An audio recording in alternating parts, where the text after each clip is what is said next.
కాకినాడ జిల్లా జగ్గంపేట అక్షర విద్యాలయ English medium school 3, 4 మరియు 5వ తరగతి విద్యార్థులు క్షేత్ర పర్యటనలో భాగంగా ఇటుకల బట్టి మరియు వ్యవసాయ భూములను సందర్శించడం జరిగిందని అక్షర సంస్థల చైర్మన్ పాటంశెట్టి సతీష్, కరస్పాండెంట్ ఆళ్ల రవికిషోర్ మరియు ఆళ్ల శ్రీనివాసు తెలియజేశారు.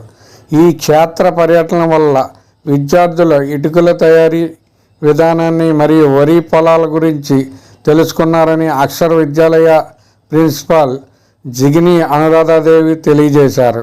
అదేవిధంగా విద్యార్థులు వ్యవసాయం యొక్క ప్రాముఖ్యతను మరియు రైతుల గొప్పతనాన్ని గురించి తెలుసుకున్నారని ఆమె పేర్కొన్నారు.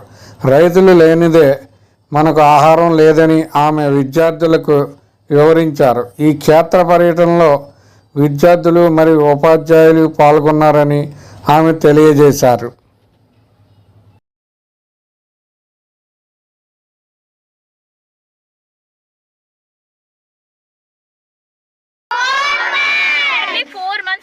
బియ్యం రావడానికి ఓకే, ఎంత కష్టపడితే 4 months ఎంత కష్టపడాలి. వర్షాలు పడకూడదు, వర్షాలు పడినప్పుడు మళ్ళీ కాపాడుకోవాలి, పురుగుల మందులు కొట్టాలి, అన్నీ చేస్తే 4 months పడుతుంది.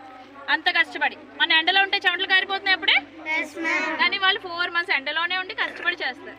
అని మనం ఏం చేస్తాం, లంచ్ బాక్స్లో లంచ్ పాడేస్తాం. వెరీ గుడ్, పాడేయచ్చా? వాళ్ళు ఎంతో కష్టపడితే మనకి ఇది వస్తుంది, మనకి తినడానికి తిండి వస్తుంది. కాబట్టి మనం ఫుడ్ని వేస్ట్ చేయకూడదు.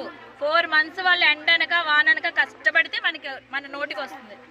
Yes, we should not waste the food and we have to respect to the farmers. వాళ్ళు ఎంతో కష్టపడితే మనకి ఇది వస్తుంది. Okay okay.